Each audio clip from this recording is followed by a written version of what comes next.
Over the course of 40 years, I portrayed about 16 different historical characters, and John Leland was one that I did 65 times and was one of my favorite of the various characters. And I remember in portraying him at Carson Newman College in Tennessee, which is a Baptist school. And afterwards, a young lady came up to me and she said, "I ain't never seen anybody like you in all of my born days." And so I took that as one of the greatest compliments I had received. But true enough, John Leland portraying him has been put aside. And looking around the room, I saw that your rogues gallery over here of all these men and some women from the past who've been pastors here at this church. And I think I know most everybody on that wall. Some really knew them, and some of them because of history and being involved in Virginia history. And then glancing over here, I see this article about It's Always Homecoming at Orange Baptist Church. And I wondered, have I seen that before? And yes, I saw my name on that. So that was published in the Baptist newspaper. Now, all of you have a handout. I would say just put it aside. That's something to take home with you. You'll notice on there it's got a picture of my son. And that young man. But that can be some reading later, and because some of the things I'll talk about, we get down a little bit down into the weeds on some names, and it would be helpful to be able to have that when you get home to look back at it. John Leland was probably the most popular of any preacher who ever resided in the state. That was the judgment of Robert Baylor Semple in his History of Virginia Baptists, written in 1810, 20 years after Leland had left Virginia and returned to his native Massachusetts. Semple also described him as unquestionably a man of fertile genius. Semple observed, "His preaching, though eccentric, is generally wise, warm, and evangelical." There are not many preachers who have so great command of the attention and feelings of their audience. An eccentric preacher. Semple added, in effecting this, his manner has been thought by some to approach too near the theatrical. Eccentric. Likely so. We certainly can label him as extraordinary among his peers, yet placed against scholars and statesmen like his near neighbors Madison and Jefferson, he was an ordinary man. Leland would not take issue with that statement, yet there was something beyond ordinary about him. And so I titled this address, John Leland, An Extraordinary, Ordinary Man. Leland was a man of the people, yet he deserves recognition as a man of extraordinary vision and accomplishments. Perhaps the secret of his success was that in speaking and preaching, he appealed to the common folk. Leland once admitted, "He that speaks or writes in language the easiest to be understood is the best grammarian and orator." L.H. Butterfield, who wrote a biography of the preacher, summarized his appeal. Leland's simple but graphic language, his avoidance of doctrinal refinements, his humor, and his sincerity that stopped well short of the fire-breathing zeal of some of his associates made him highly acceptable to backcountry audiences in northern and eastern Virginia. That's you folks, backcountry. For 15 years, Leland was a resident of Orange County. And most of our focus this afternoon will be on his years in Virginia. But first, will visit New England, where he originated and ultimately would return. John Leland was born in Grafton, Massachusetts on May the 14th, 1754. In the 1850s, James B. Taylor wrote collective biographies of the early Virginia Baptist ministers. And in his sketch on Leland, he said, "The man grew up amid the stirring incidents which brought on the Revolution, and imbibed an unconquerable sentiment of hostility to civil and ecclesiastical oppression. Indeed, Leland caught the freedom spirit, nurtured it, and especially focused upon religious freedom." His own first baptism was mandatory. Like the little children of 5 generations of Lelands, stretching back to the first to immigrate to America, Henry Leland, who came in 1652, little John Leland was taken to a congregational church, the established Church of Massachusetts. Being about 3 years old, when he ascertained the object of the meeting, he ran away, and falling received an injury, which caused the blood to flow freely from his face. He was afterwards forced to the baptismal water. As an old man, Leland confessed, "I was not a voluntary candidate for baptism, but a reluctant subject, forced against my will. It is little wonder that as a young adult, becoming a believer and requesting baptism, he embraced the bedrock Baptist principle of voluntary baptism and that of believers only." Leland was seemingly precocious, yet his education did not exceed the ordinary branches taught in the common schools of the day. Having access to few books, the Bible was his constant companion. Before we applaud his piety, his early biographer shares that the boy was headstrong, unmanageable, and in Leland's own self-description, evil, full of vanity, exceedingly attached to frolicking and foolish wickedness. In his late teens, he began soul searching, and at age 20, in June 1774, he was plunged under head and ears in a believer's baptism. As an old man, he remembered that the preacher who baptized him only asked if he believed in the Calvinistical doctrine. I replied, "I didn't know what it was, but I believed in full grace."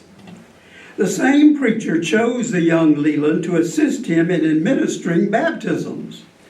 The preacher was a short man, recalled Leland, who stood 6 feet tall in his stocking feet, and therefore requested me to go into the water with him to assist in raising and leading the women, which I consented to. After it was over, the people said, "John has begun, and he will keep on." He soon joined a church and was licensed to preach. The next year, 1775, he made a journey to Virginia, staying 8 months, presumably to try out his preaching skills. On the journey, he baptized 1 convert in New Jersey, and 1 in Maryland, and 2 in Virginia.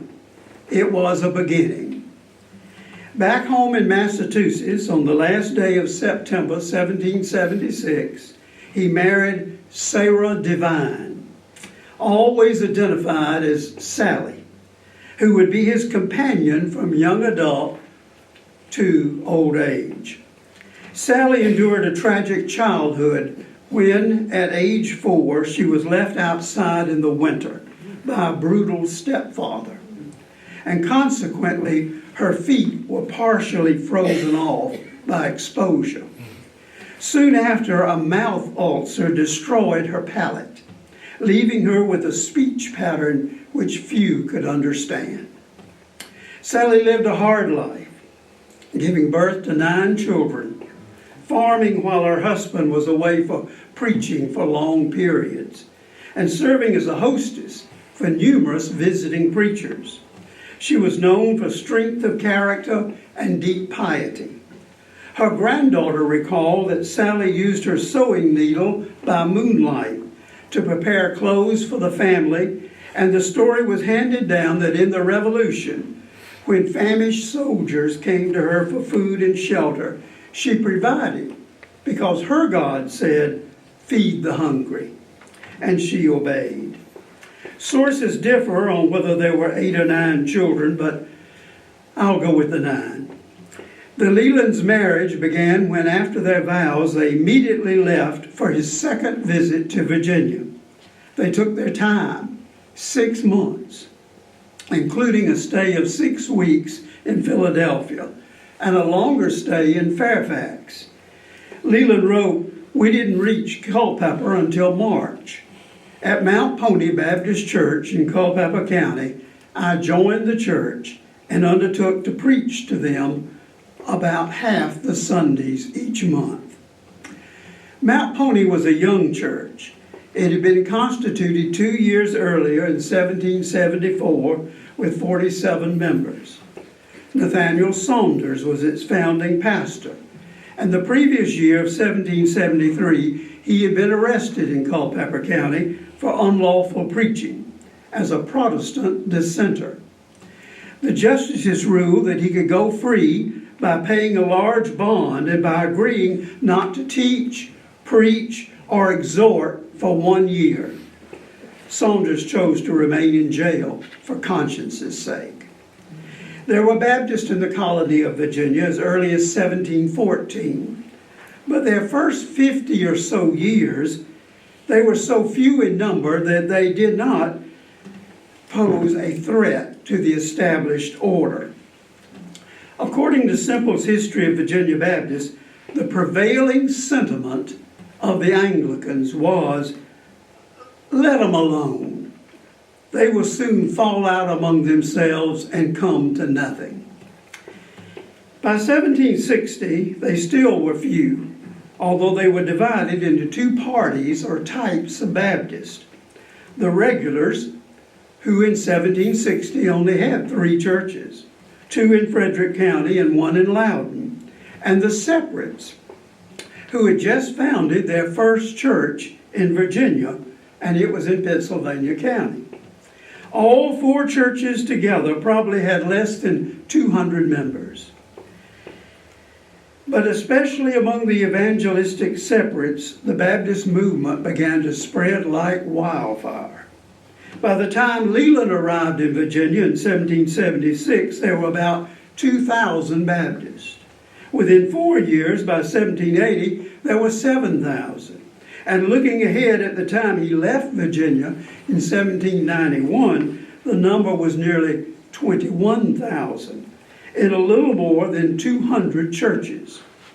Robert Gardner, a master statistician, attributed the factors to Baptist growth as increase in effective religious liberty, steady expansion of the general population, and Baptist evangelistic concern.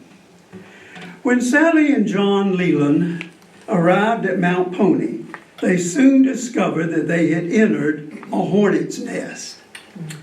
It was dangerous to be a Baptist in Virginia in 1777. 7 years earlier, in 1768, the mixing pot of Anglicans and Baptist dissenters had boiled over. In Fredericksburg, it was said by the establishment with disgust that you could scarcely walk down the street without having a bit of scripture crammed down your throat. On June the 4th, 1768, 5 Baptist preachers were arrested and taken before a magistrate. They were offered their freedom if they would agree to preach no more. They refused and were sent to jail. These were the first of the imprisonments for conscience's sake. The intimidation, violence, and arrest of Baptist clergy and laity continued for 10 years. Some 40 Baptists were imprisoned or otherwise severely persecuted simply for preaching. Some were publicly whipped or beaten, dragged around by the hair of the head, or even threatened with drowning in mockery of baptism by immersion. While Leland was never arrested and imprisoned, he did face threats and harassment. The Virginia theocracy infringed upon individuals. Everyone was required to support and to attend the Anglican Church or be fined. Only the marriages performed by Anglican clergy were recognized by law. Children were required to be baptized at birth, even if their parents held to believers' baptism. And the very fact that the people might point out that there go some of those Baptists meant that anybody, any brother or sister who went, was subject to social ostracization. Culpeper and Orange counties were among the most vigilant in persecuting the Baptists. 10 of the 13 known to have faced persecution in Culpeper were imprisoned in the county's foul one-room jail. The most celebrated of those imprisonments was James Ireland, whose prison correspondence was widely circulated, and this really promoted an understanding among the people of what was going on in Virginia. In Orange, at least 12 Baptists were persecuted in some form, with 5 of those imprisoned. The 3 Craig brothers, Elijah, Lewis, and Joseph, all widely known in Orange and surrounding counties, endured persecution. David Thomas, who had introduced the Baptist presence to Orange, was threatened with a gun and dragged out of a religious meeting. Leland experienced conflict both within the church and beyond. He wrote in August 1777, "I was ordained by the choice of the Mount Pony Church without the imposition of the laying on of hands. As this was a departure from the usage of the churches in Virginia, I was not generally fellowshipped by them. Ordination and how it is done is a prerogative of the individual Baptist church. And the usual procedure in a Baptist church is for the baptized believers to place their hands upon the person being ordained for the ministry. For whatever reason, either Leland or the young church did not choose to follow the custom. And Leland felt that this put him out of sorts with his fellow Baptists in Virginia. It probably was not a major issue because we know that Leland soon became one of the most popular preachers among the Baptists in Virginia and traveled widely to hold religious meetings. In June 1787, after the 2 parties of Baptists united, the separates and the regulars, Leland requested a second ordination, which included the laying on of hands. The honeymoon between Mount Pony members and the new pastor was short. Some grumbled over the pastor's odd expressions and his use of humor in a time and place where most preachers were solemn. The story was handed down that once the deacons met with the pastor, addressing his manner of speaking, and he agreed he'd pay more attention to it. And then he asked them to join him in prayer. And in praying, he resorted right back to his odd expression, saying, "Lord, I thank thee that I and my brethren can hitch our horses to the same rack again." When the prayer was over, the brethren said to one another privately, "There it is. Those things are in him," meaning his manner of speech, "and they will come out. We must complain no more." Another conflict between pastor and people was a disagreement regarding accepted dress and appearance. Virginia Baptists of the period had a fixation on simplicity of dress. Their clothing matched their temperament, dour, serious, and somber. Members were actually excommunicated for frivolous attire. Men generally wore their hair short, and unlike the gentry, no powdered wigs or gold or silver buckles on their shoes. They wore dark clothing, and women wore nothing fancy. No gold or silver jewelry or artificial flowers. On the other hand, Elder Leland preferred a fancier cut of cloth. And so even his manner of dress was a problem for the people of Mount Pony. Leland confessed, "My stay in Culpeper was not a blessing to the people. I was too young and roving to be looked up to as a pastor. Difficulties arose, the church split, and I just barely obtained a letter of dismission and recommendation." Suffice it to say, God had another man in mind for Mount Pony. Leland became an itinerant preacher. In the last months of 1777, he traveled as far south as the Pee River in South Carolina, visiting a friend in Chiraw. His friend was a fellow Baptist preacher named Elenon Winchester, who, when pastor of the Bellingham Baptist Church in Massachusetts, was the man whose preaching had persuaded Leland to leave the Congregationalists and become a Baptist. Upon Leland's return to Culpeper, he purchased a 600-acre tract along Old Mountain Road in Orange County. The county's records show that it was owned jointly by Winchester, the preacher down in South Carolina, and Leland, having been conveyed by Mary and William Cave of Orange. Cave became an influential Baptist preacher in Kentucky. Leland sold his horse to help pay his share of the cost, and perhaps Winchester's share was considered an investment in the future of his friend.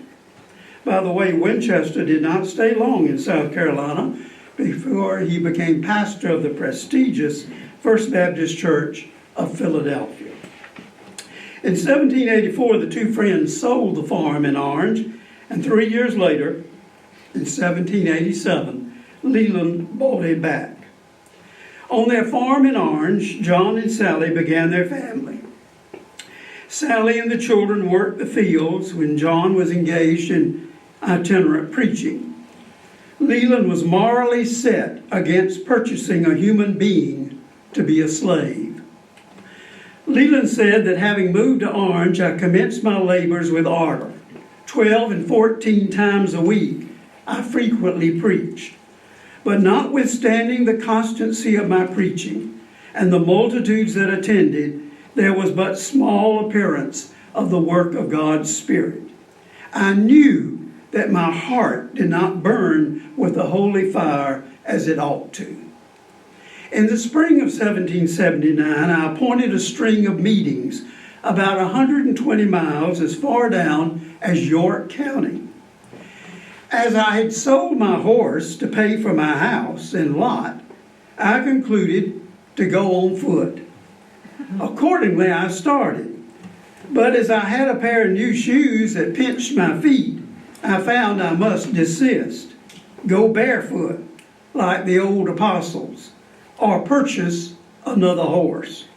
I chose the last, and promised the Lord if he would aid me to pay for the horse, I would spend him out in his service. It so happened that when I returned home, I had more than money enough to pay for the mare, and many thousands of miles she carried me to preach. In his travels, he experienced religious persecution, which was still prevalent in Virginia. He knew the sting of threats and obstructions, and he shared some of these experiences. In September 1779, I was returning from Bedford and had an evening meeting at a place called the North Garden. After preaching was over, a Mrs. Bailey informed me that she had a desire to be baptized, but her husband had told her if she was ever baptized, he would whip her within an inch of her life and kill the man who had dared to do it. I asked her if she was willing to suffer. "Yes," said she, "if I'm whipped, why my Savior had deep furrows plowed upon his back for my sake." "Well," said I, "if you'll venture your back, I'll venture my head." Accordingly, the candles were lighted, we went to the water, and she was baptized. My engagements called me to start very early the next morning. I heard afterwards that he whipped her, but the head of John the Baptist is still on. My field of preaching was from Orange down to York, about 120 miles. From November 1779 to July 1780, I baptized 130. The chiefest of my success was in York, where Lord Cornwallis and the British Army were made prisoners in October 1781. And then there's the story of the gentlewoman in James City County. She was convinced that it was her duty to be baptized. She made known her desire. Accordingly, the neighbors were collected and she was baptized. When she returned and told her husband of it, he would not sleep with her that night, nor eat breakfast with her in the morning. She came to me on a meeting on Sunday and informed me of what had taken place and asked my advice. I knew the lady to be an excellent cook, and her husband was fond of good dinners. My answer was, "My sister, give yourself no uneasiness. His appetite will bring him to reason by dinner time," which accordingly came to pass. While on one of his preaching tours, he arrived at an Indian town in the bend of the Pamunkey River. Leland remembered there being about 75 proprietors of the town, and the name of their king was John Tohan. His Royal Majesty gave me an invitation to visit the town and preach among them. Accordingly, I went in and preached at the Royal Pavilion. After preaching, I baptized 2 persons and then heard the king preach. I ate a good dinner with the king, slept in his apartment the following night, and left the town in the morning. At the close of the 8 months preaching tour, as I was taking leave of the young disciples in York to return home to Orange, and was preaching to them from "Little children, keep yourself from idols," I was taken suddenly with a pain in my head, followed by a fever, and preached not again for 18 weeks.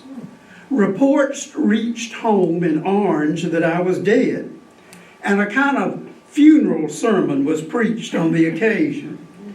Notwithstanding this, I was carried home in a carriage about 6 weeks of sickness, but did not preach until 12 weeks more had elapsed. In short, I was a poor, forlorn, sick worm of the dust. When my health was so far recovered that I could preach, I returned to the work again. One of the most vivid word pictures of an act of persecution against Leland happened in Orange County. Listen as he tells of this incident. A woman invited me to preach at her house on a certain evening. When we got at the gate, her son, who was a captain, met us and said I should not preach there. The man of the house came also to the gate and desired us to go into the house, and said the house was his own and not his son's. I hesitated, but finally went in. After I rose to open the meeting by singing, he, the son, came rushing into the house like a bear bereaved of her whelps, sprang upon the bed.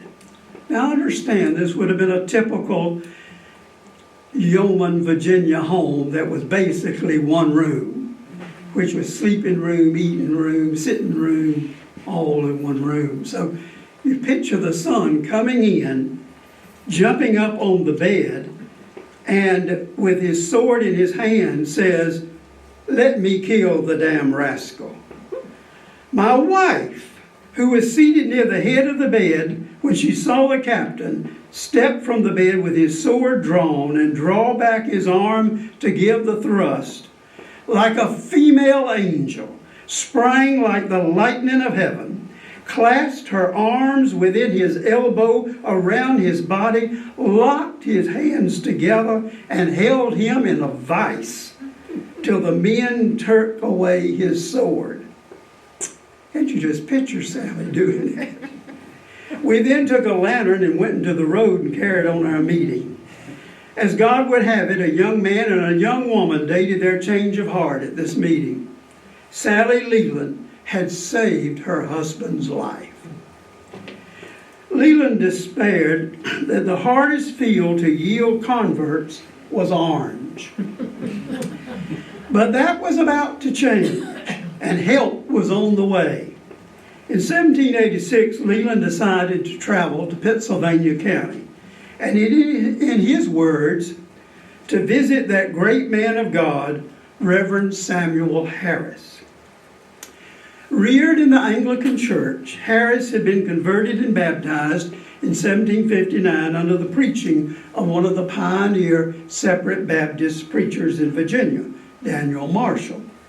And Harris immediately gave himself to the work of an itinerant preacher and church planter. For a brief time, Virginia Baptist had the office of apostle, and Samuel Harris was the apostle. He was a man of some wealth. He was a large landowner, some 14,000 acres in Pennsylvania and Halifax County. But he found his primary calling to be presenting the gospel. Leland visited Harris's home not far from Chatham in Pennsylvania, and the two bonded though they were separated in age by a generation. So they were like father and son. Leland accompanied the older preacher on a preaching tour of Goochland, Fluvanna, Louisa, and over into Orange. The Apostle Harris stayed at Leland's home, and when the word spread that the great evangelist was there, a vast crowd of ministers and people came to hear him preach. Harris was an old man by then, 64 years of age. That was considered old. And suddenly, just as he was reading the text of his sermon, his mind went dark that he could not preach. So Leland had to preach extemporaneously, which I doubt was very hard for Leland anyway. Harris recovered, and the two men traveled together into Spotsylvania, where the work of the Lord like a mighty torrent broke out. As the two friends parted, Leland too felt the Spirit of the Lord upon him and gained evidence that God would soon work among the people of Orange. He said, having such confidence, I addressed myself to the work of the ministry with fresh courage.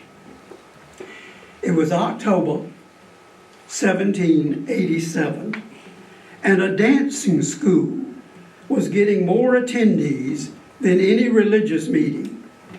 And so on a Sunday after the service, Leland told the people that he had opened a dancing school also, which was free of charge, and that he would fiddle the tune which the angels sing if they would dance repentance down on their knees. Leland said that the project succeeded. The dancing school gave way, and his meetings were thronged. The converts made at his meetings included people from within 20 miles at the corners of Orange, Culpeper, Spotsylvania, and Louisa.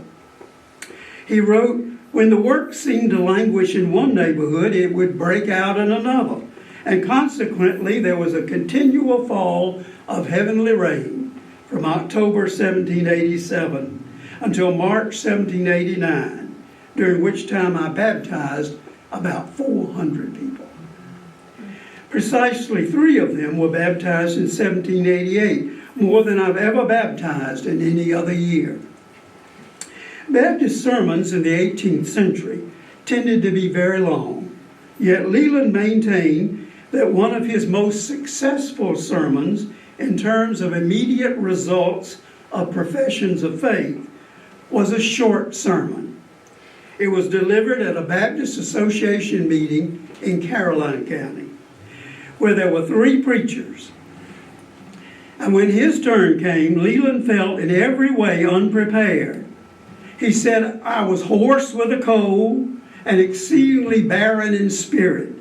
I preached for only about 40 minutes. The people were very affected. Leland described the message he delivered as his gingerbread sermon because, like gingerbread, it had limited ingredients and no opportunity to rise, but it turned out to be quite tasty. In 1789, the Lelands were host to Isaac Backus, who was an eminent and influential New England Baptist preacher and leader. On invitation of the Virginia Brethren, Backus traveled and preached in 23 Virginia counties. He traveled around Virginia by horseback, and on April the 13th, 1789, Backus preached at Waller's Meeting House in Spotsylvania. And the next day, Leland, on his way home from a preaching tour in Tidewater, came to a home where Backus was a guest, and the two noted preachers renewed their acquaintance.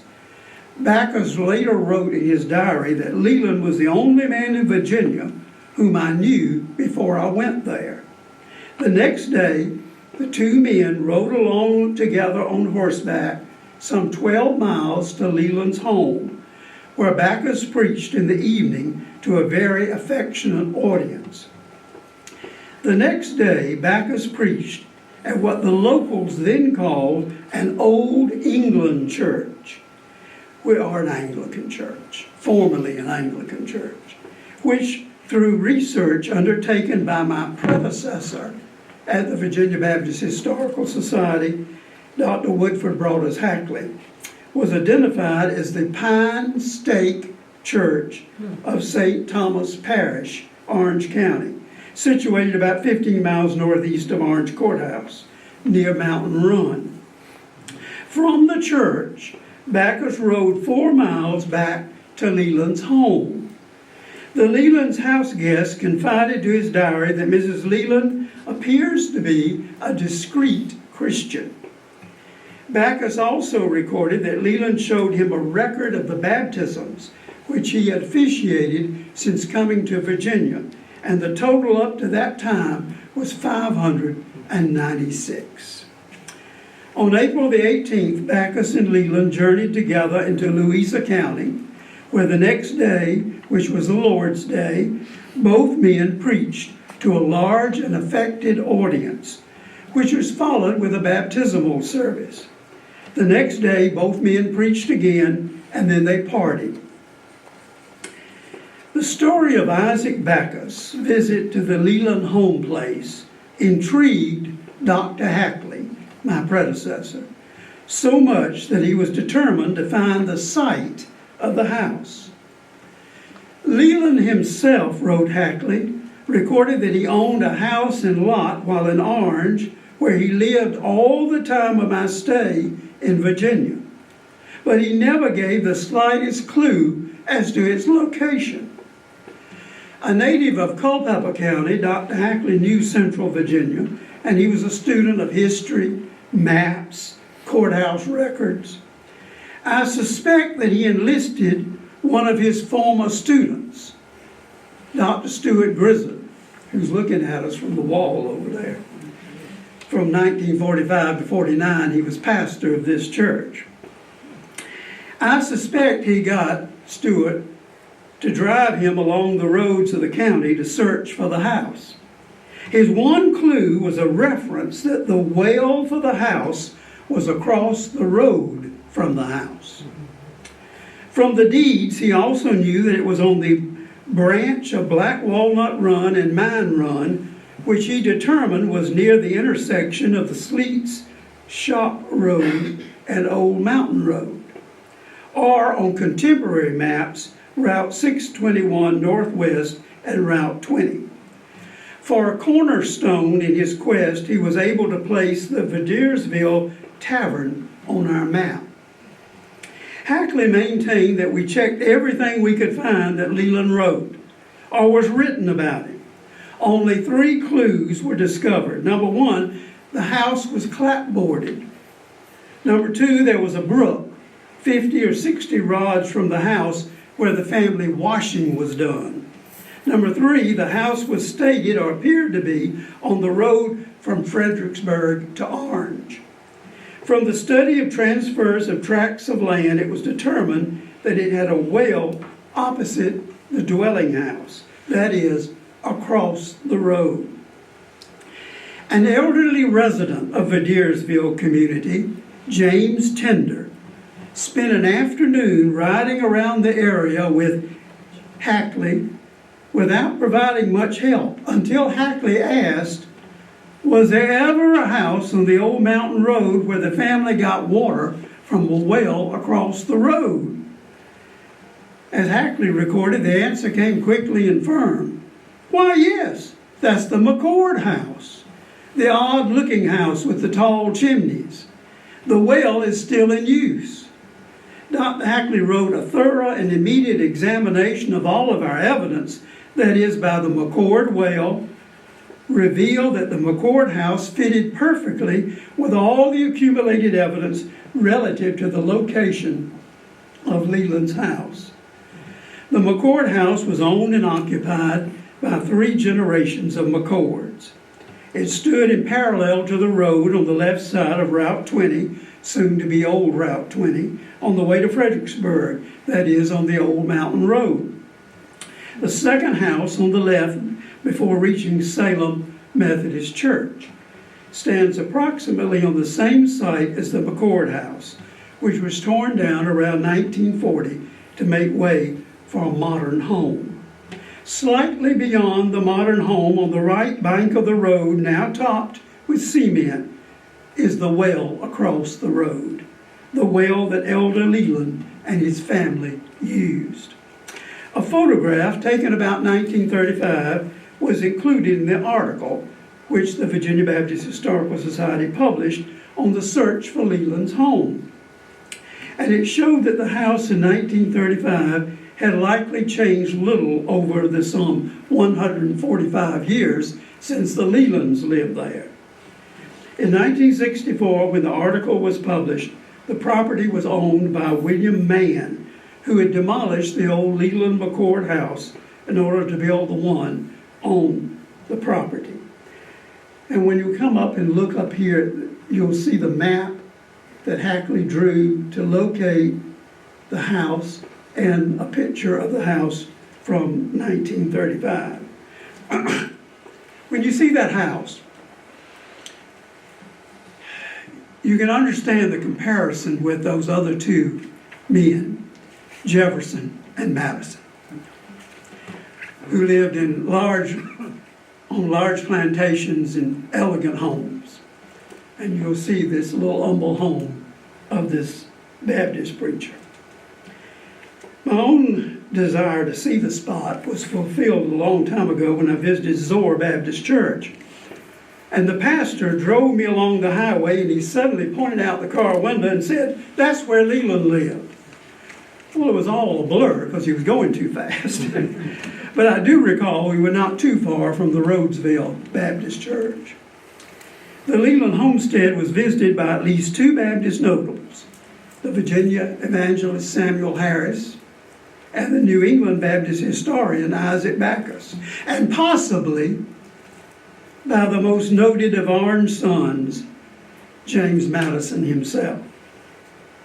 Also, Hackley believed that in 1781, the traveling church of Spotsylvania, also known as Craig's, passed along the plank road through Leland's lot on the first day of their epic journey to Kentucky.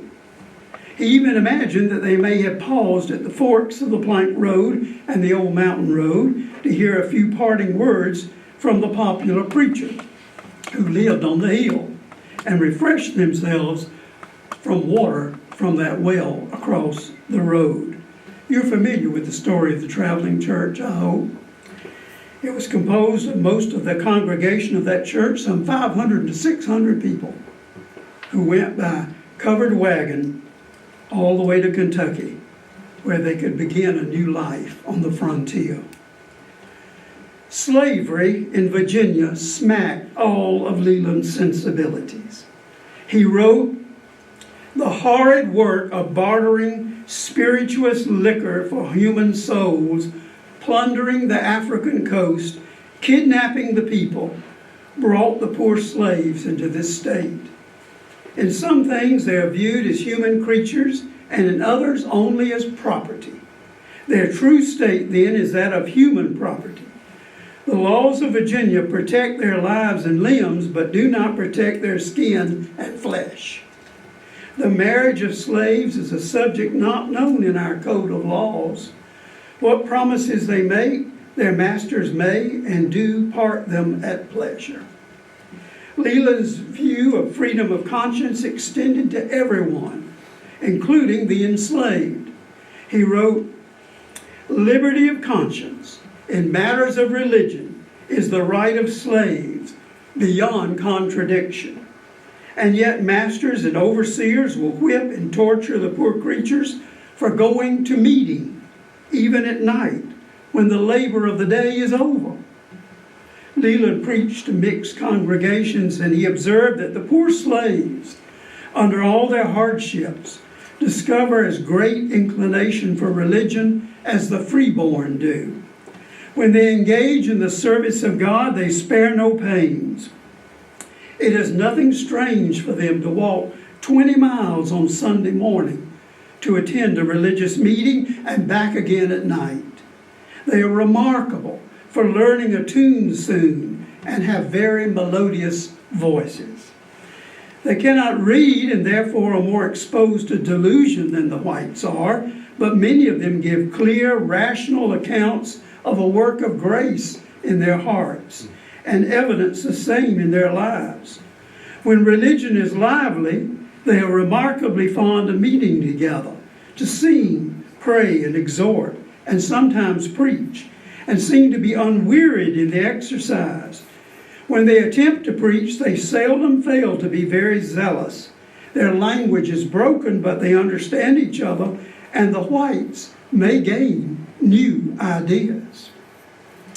Leland's most significant statement on the subject of slavery was in his authorship of a resolution which was passed on May the 11th, 1790 by the General Meeting of Correspondents. That was a statewide group of Virginia Baptists. Note the strong anti-slavery sentiment. This is what Leland wrote and was adopted.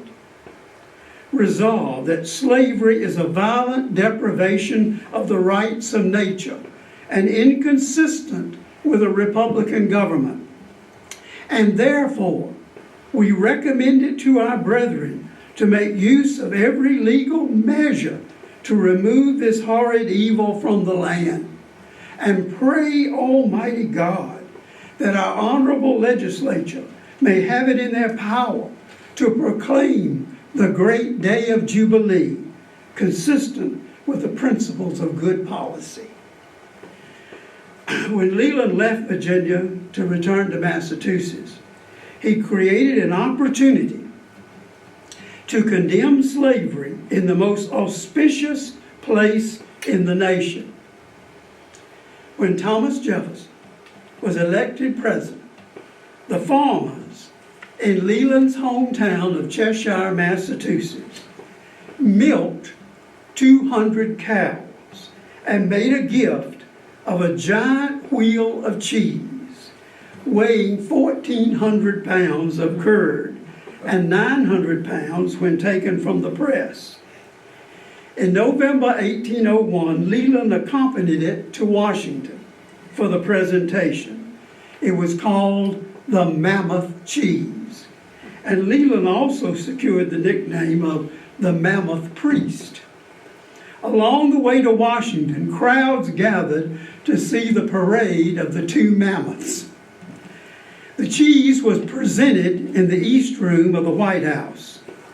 And on that occasion, the mammoth preacher looked the slave-owning president in the eye and said, "Mr. President, this cheese was made by freeborn farmers, their wives and their daughters, without the aid of a single slave." As for Virginia Baptists, their window of opportunity to continue an anti-slavery stand, even some advocating joining abolitionist societies. That window was short. And as the new century began, great revivals produced rapid growth among the Baptists in Virginia, which included bringing into the fold more and more slave holders with their vested interest in maintaining the peculiar institution.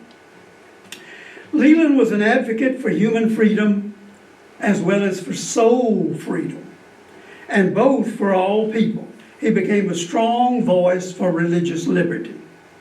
In 1786, Leland was appointed to present a memorial for the repeal of the act to incorporate the Protestant Episcopal Church and for the sale of the glebe lands which had supported the established church before the General Assembly.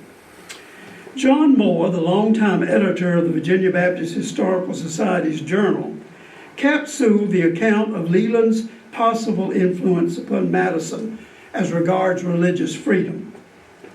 This is what John wrote.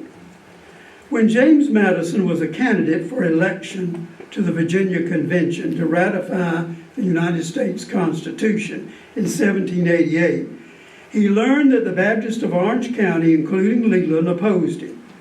To gain the support of the Baptists, Madison seems to have visited Leland in Orange County on March the 22nd, 1788, 2 days before the election, and relieved his fears about certain deficiencies in the Constitution. Madison apparently assured him of his support of additional guarantees of religious liberty. Certain of Madison's stand, Leland spoke in his behalf at a political meeting the next day and helped influence the vote of the Baptist of Orange in his favor. Note the word choices of seems and apparently, and then more will be said about Leland and Madison in just a moment. Some of Leland's strongest statements concern the subject of religious freedom. Here are just a few. Government should protect every man in thinking and speaking freely, and see that one does not abuse another. The liberty I contend for is more than toleration. The very idea of toleration is despicable. It supposes that some have a preeminence above the rest to grant indulgence, whereas all should be equally free.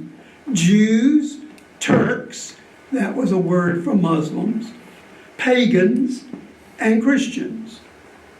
Test oaths and established creeds should be avoided as the worst of evils. Or this one, religion is a matter between God and individuals. The religious opinions of men not being the objects of civil government, nor in any way under its control.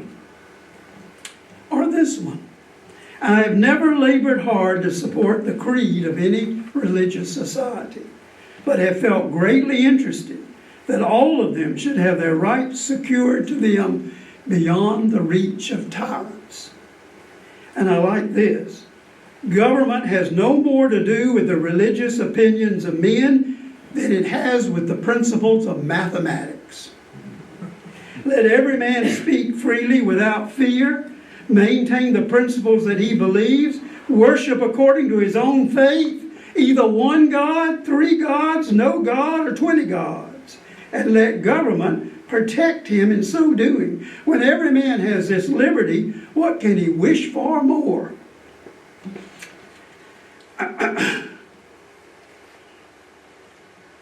On the United States of America, of which Leland was a citizen at its inception, he observed, the plea for religious liberty has been long and powerful, but it has been left for the United States to acknowledge it a right inherent and not a favor granted, to exclude religious opinions from the list of objects of legislation.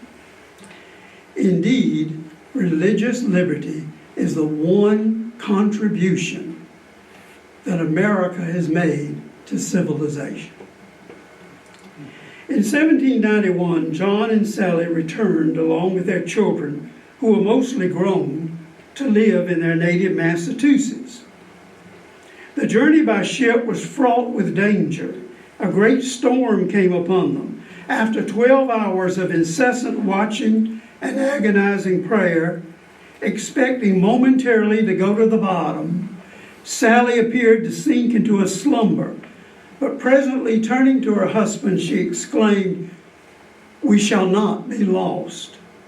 According to her granddaughter, who must have heard the story over and over, Sally had received this assurance from a figure in white, which seemed to stand before her, measuring off a piece and a piece and a piece of a long white cord, and repeating that, "This vessel cannot sink.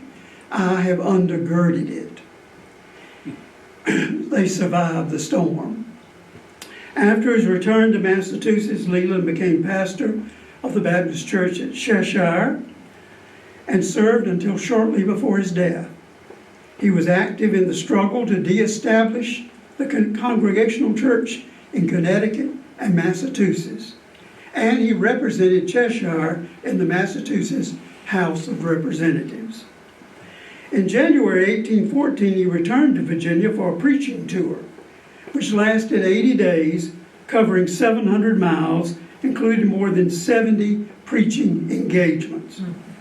On his return home, he preached in Philadelphia on the evening preceding the convention meeting in which the plan to form a missionary society, known as the Triennial Convention, the first national Baptist denominational group in America, was held. He was there. The 1814 preaching tour covered 1,800 total miles and 150 preaching opportunities. Consider that the entire preaching tour of 1814 lasted 6 months, and most, if not all, those miles were by horseback, and that Leland would turn 60 before he returned home. He reckoned that in his entire ministry, he had traveled in connection with preaching engagements sufficient mileage to have circled the globe 3 times. He estimated the number of sermons delivered as about 8,000, but these were never committed to manuscript. And by 1834, the number of baptisms he had officiated was precisely 1,524. Sally preceded her husband in death. She died on October the 5th, 1837, at age 84, from the effects of a stroke. She could not swallow, and yet she spoke with great warmth and animation of the divine goodness to her. And for many weeks before her death, she did not feel the sensation of hunger. It was said that she literally starved to death. A few days after her death, John moved to the house of a daughter and son-in-law, where he remained for the rest of his life. And he kept making frequent preaching excursions to the neighboring towns.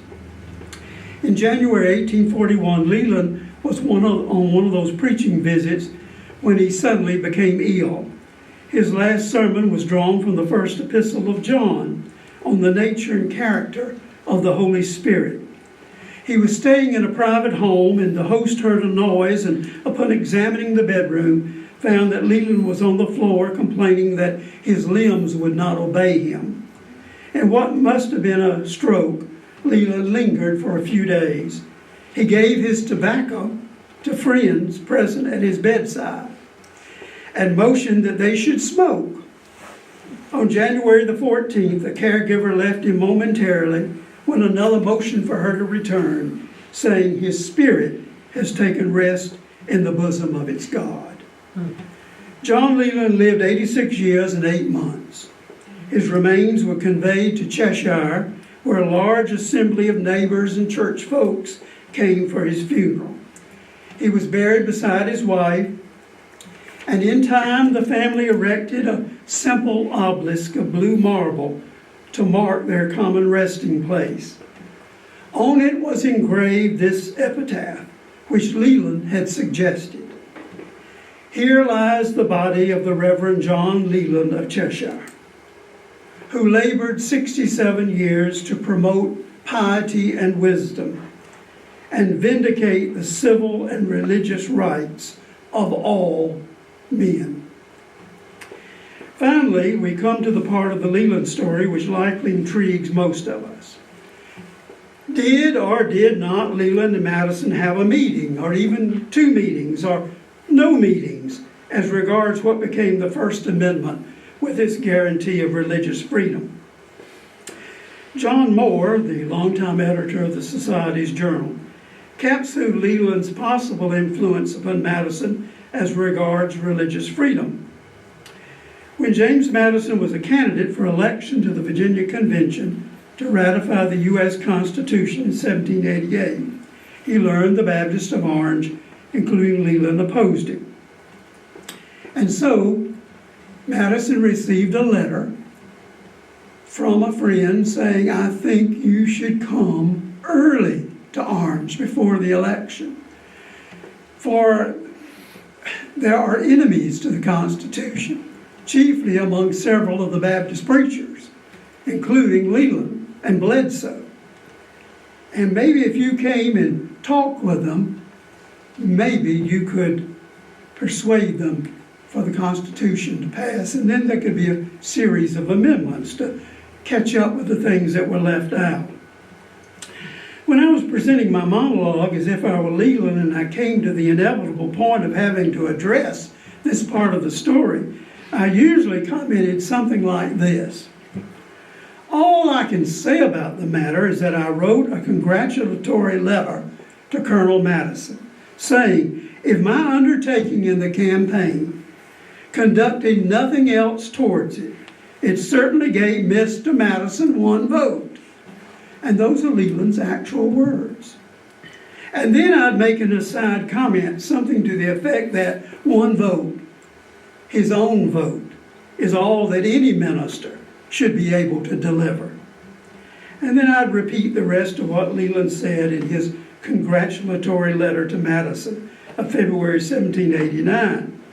This is what he said: "One thing I shall expect, that if religious liberty is in any wise threatened, that I shall receive the earliest intelligence."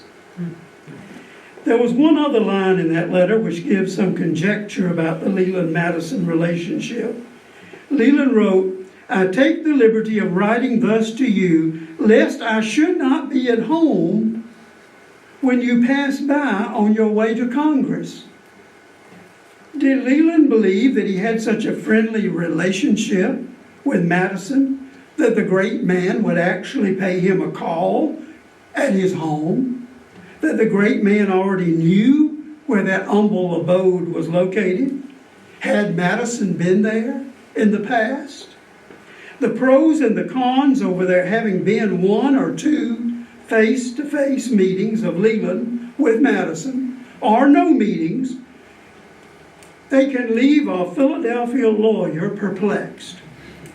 There are so many pros and cons that it becomes easy to get lost in the story. And that's why I asked Ray to duplicate this handout that you can take home, and maybe you can come to your own conclusion about that meeting. There are a few little points I ought to put into the riddle for you. Number one, there are no known contemporaneous documents in the papers of the writings of either man which state definitively that they ever met. We know Leland wrote a list of his objections to the Constitution as drafted because that's in the Madison papers in the Library of Congress. And the 10th objection was his greatest one, that there was no guarantee of religious freedom. And if we're to leave this up to the whims of man, then they may not have a religious freedom. It needs to be specified. And those objections are in your handout. And then in the following two important sources, there's no mention of a meeting between Madison and Leland. That first history of Virginia Baptists by Semple in 1810, Leland's still living. Simple Mint does not mention it. And then there's a book about this thick of the writings of John Leland compiled and published by his granddaughter. She's told everything else, but there's no mention of a meeting with Madison. Now, frequently cited is a letter written in 1857 by the governor of Massachusetts, Governor Briggs, in which he gives an account of meeting with Leland in 1836, and Leland told him about his meeting with Madison. In his History of Virginia Baptists, Dr. Reuben Alley, who was the longtime editor of the Baptist newspaper, he stated the governor was trying to recall the substance of a meeting he had 21 years earlier with Leland, who then was a man age 82, and was recalling events from some 50 years earlier. At best, the governor's account would be secondhand knowledge. Another evidence in favor of the meeting was an account in a Washington newspaper. August 2nd, 1836, it quoted John Barber of Culpeper County. At a memorial tribute to Madison, John Barber said, "But for Madison, we should have no Constitution." His election to the convention itself in Virginia was brought about by his sudden return to his county on the eve of the election. His soft and lucid elocution changed two ministers of the gospel of the Baptist Church on the day preceding the election. The celebrated John Leland was one of them. His mind was thrown open to the lights of reason and the power of argument. I speak but the voice of tradition in saying that these changes were decisive in the election. Well, that wasn't enough for Reuben Alley. He questioned Barber's address at 2 points. It attempted to recall something which had happened 48 years earlier, and 2, admittedly, was, quotes, the voice of tradition. But we know tradition, even legend, is very strong, and oftentimes legends do have threads of truth within them. Dr. Hackley believed there were 2 meetings, one at Leland's house and a public meeting held at Gum Spring. As to the possible site of the public meeting, Hackley felt there are good and valid reasons for concluding this meeting took place at Gum Spring, but indisputable documentation has not been found. Hackley explained Gum Spring was on the Old Mountain Road, the main orange thoroughfare, which traversed the county from east to west and had plenty of feeder roads. This famous spring was just about the geographical center of the county, and therefore it was a logical, accessible, and convenient place for the voters of the county to assemble. The Old Mountain Road would bring Leland's Baptist from the east, George Eves' Blue Run Baptist from the west. Aaron Bledsoe's Baptist had almost a direct route up from North Pamunkey. Madison was elected to the ratification convention. Perhaps Leland's counsel in person or his letter of objections did encourage Madison to labor for a series of amendments, with the first one being the guarantee of religious liberty. A century after Leland died, the Sons of the American Revolution in Leland's native county of Massachusetts honored his memory by donating a monument to be placed at the Gum Springs site. Eugene Bowen, president of that chapter, made the presentation at a ceremony held 80 years ago next year on October the 13th, 1946, in this building, and also down at the site. Bowen identified himself as a Universalist in faith, yet he was interested in Elder Leland's struggle to incorporate a provision for religious liberty in our American Constitution. The main address at that event was delivered by Dr. Frederick W. Boatwright, who only a few months earlier had concluded a 51-year term as president of the University of Richmond, a Baptist school. And so Boatwright, being a Baptist, was certainly taken with the idea of Leland and his influence on religious liberty. After the addresses at this church, an automobile caravan led by police escort proceeded from the Orange Baptist Church to the site of the unveiling of the monument, which carries a likeness of Leland and an inscription declaring what happened, quotes, near this spot in 1788. The unveiling of the monument was done by Bobby and Patricia Grizzard, the young son and daughter of the pastor of the Orange Church, Dr. Stuart Grizzard. The site became known as the Leland Madison Park, was owned and maintained by the Orange Baptist Church until they turned it over to the Goshen Baptist Association. Well, where may you encounter John Leland today? He's seemingly everywhere.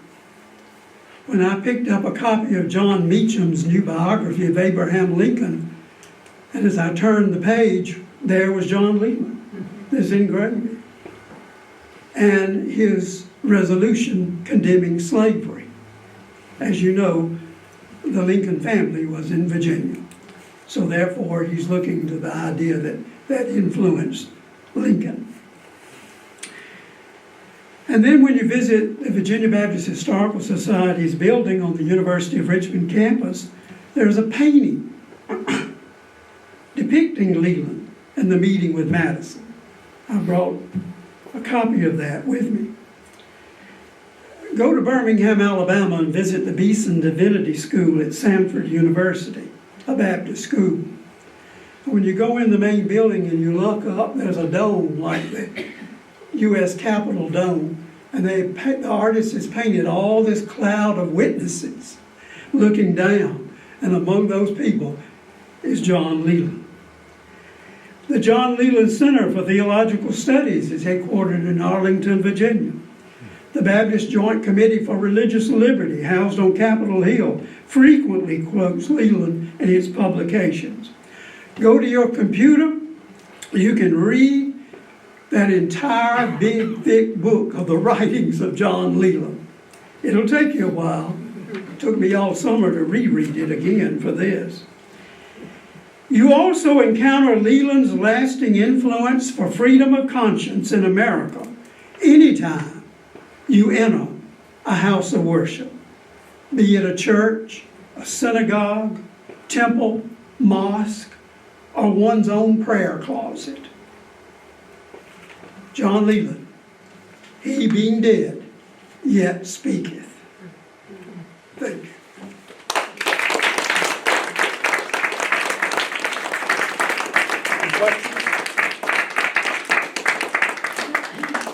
Any questions, Dr. Anderson? In that reference to Salem Church, what year was that? Well, that would have been when Dr. Hackley was searching for the home site of where Leland might have lived. And so he was pointing out the idea of where it was in relationship to Salem Methodist Church. Because that's where I go to church, and I was just curious. So you were in Leland's backyard, so to speak, in that area. And you might want to study the map when you come up here. Yeah, and see. But since it was from the Northeast, was he affected by some of the famous Congregationalists like Jonathan Edwards in his thinking and development before he came here? I'm sure he was. Have there been any people who have claimed to know that he had a meeting with Madison? Well, in that little handout you take, Elliot, it'll list all those different ones that had met him along the way, in which what he told them they remembered and then they shared years later.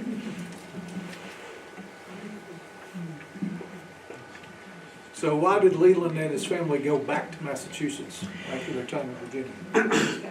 His father became very ill, so like what happens with a lot of families, you're needed back home. So that's why he went back. Did he write many hymns? He wrote a few hymns. The Day Is Past and Gone is one that's been printed in a number of hymnals. I've sung the Silver Trumpet, I haven't heard any others. There were several of them.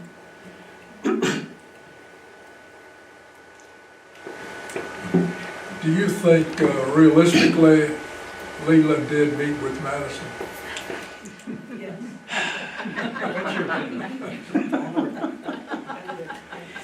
Well, you know, in preparing this, I went back and read what I had written in 1988 on the anniversary of the meeting, 200th anniversary.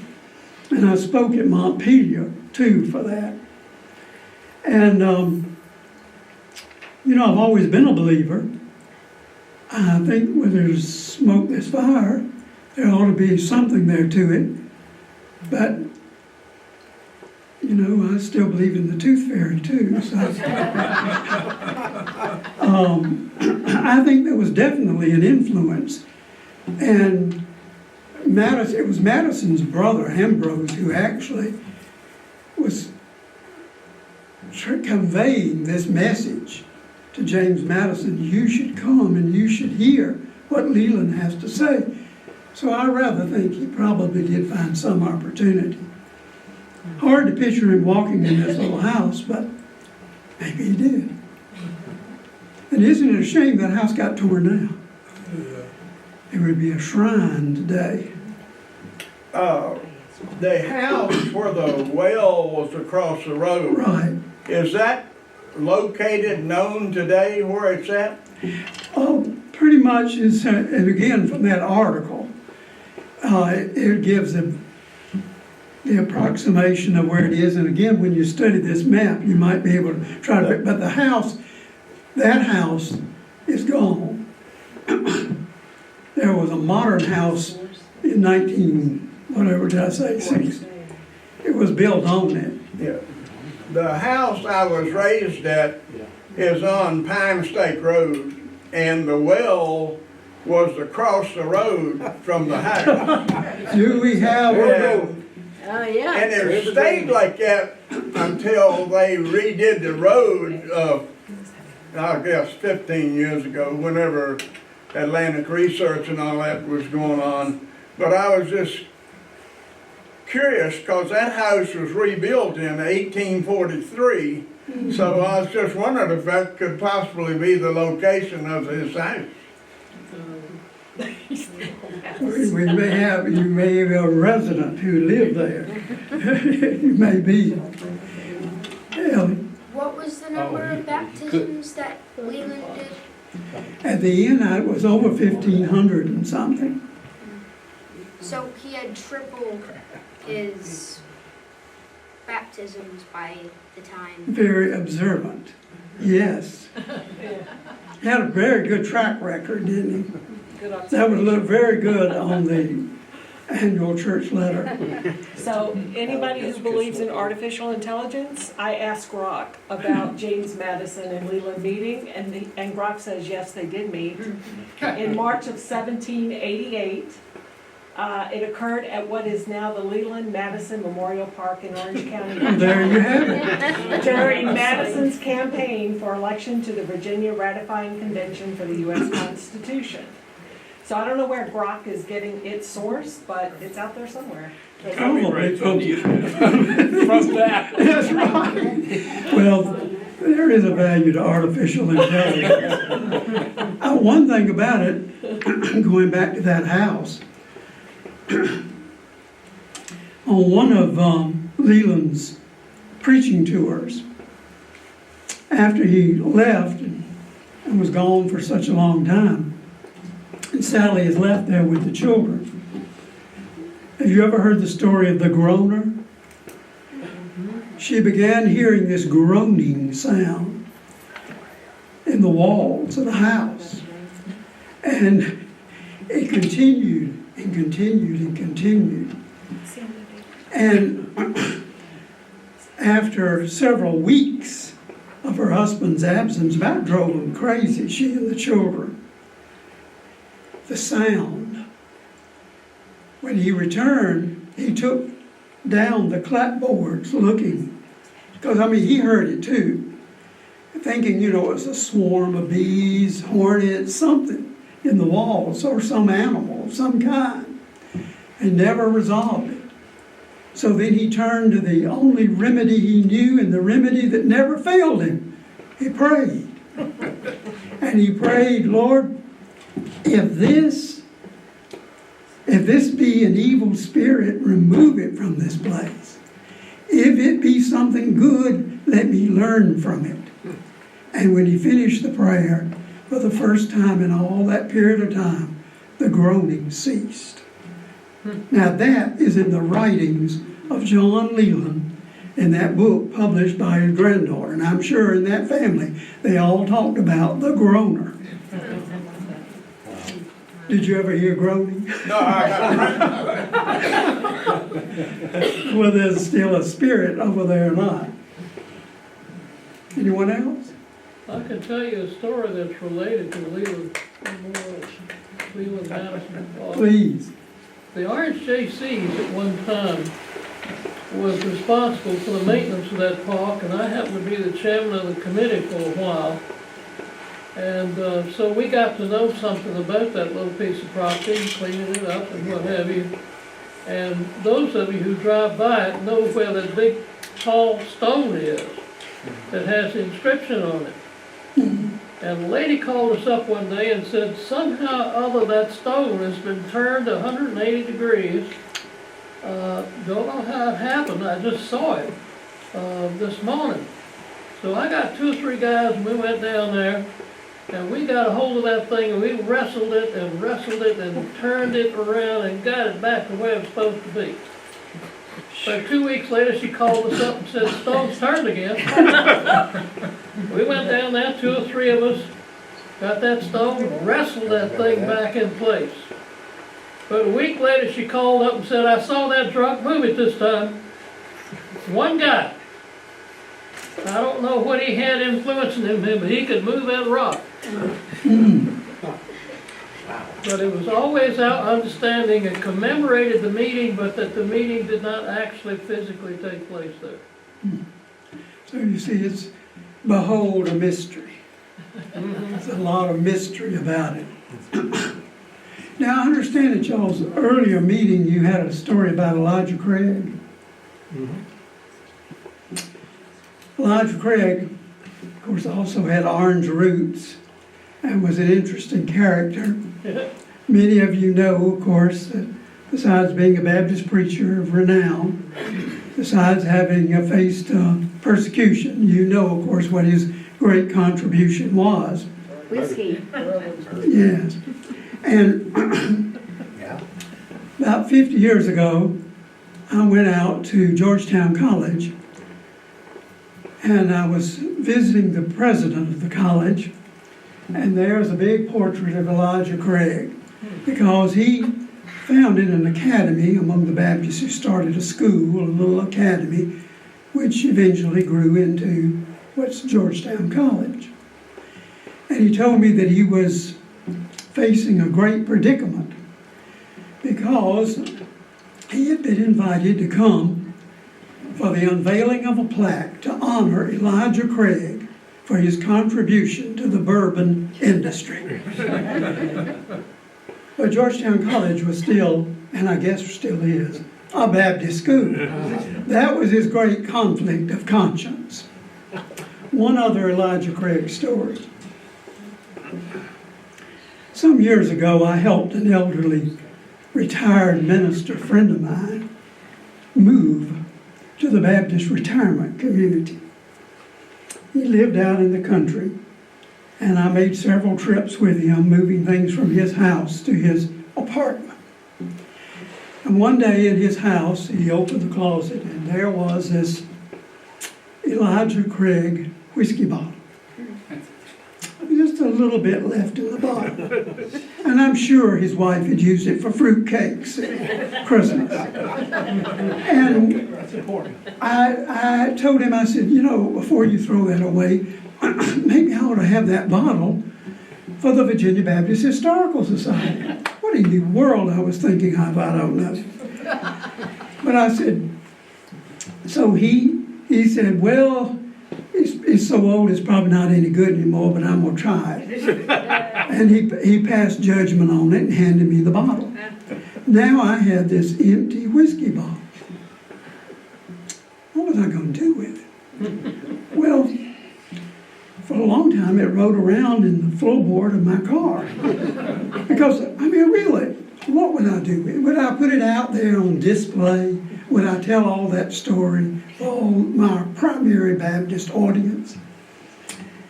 So one Sunday morning, I was on my way to speak at the Massaponax Baptist Church. And the night before, I had pulled my back. So I asked my son if he would put my costume gear in the car for me. And he did. And I said, you know, when I get to the church, I'll get some deacon over there to help me.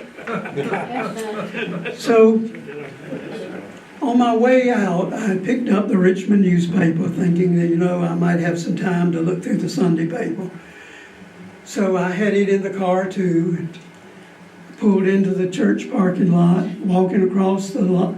Here comes Brother Deacon.